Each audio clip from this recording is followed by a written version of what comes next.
School's out for the summer, and things have somewhat calmed down for TPS's superintendent. Administrators stay plenty busy in the summer, but there is a bit more of a relaxed environment. More relaxed, but still busy, preparing for next school year. That includes 4 education laws that go into effect on Friday. 3 of these bills are pretty good bills, and I appreciate them, but there's just a lot of interest in education legislation.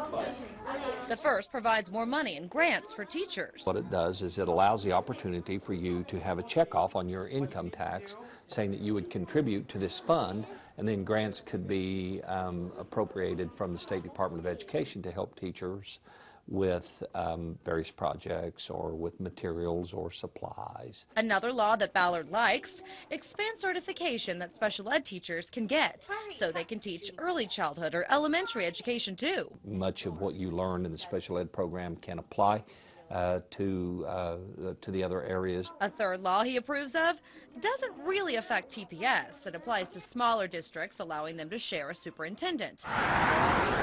As for the law Ballard doesn't see a need for, it involves who is considered administrative staff and adding them to the cap on the district's budget. We can spend up to 6% of our budget on administrative costs. We only spend 2.5%.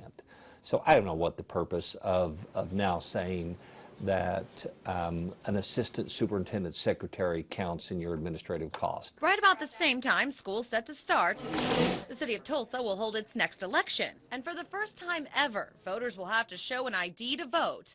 But it doesn't have to be a license or state ID. Your voter ID card will work just fine.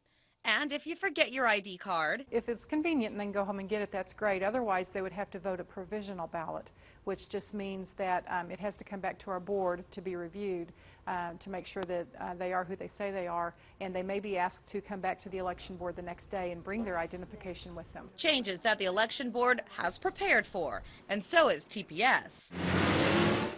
As the district prepares for the starting bell in August.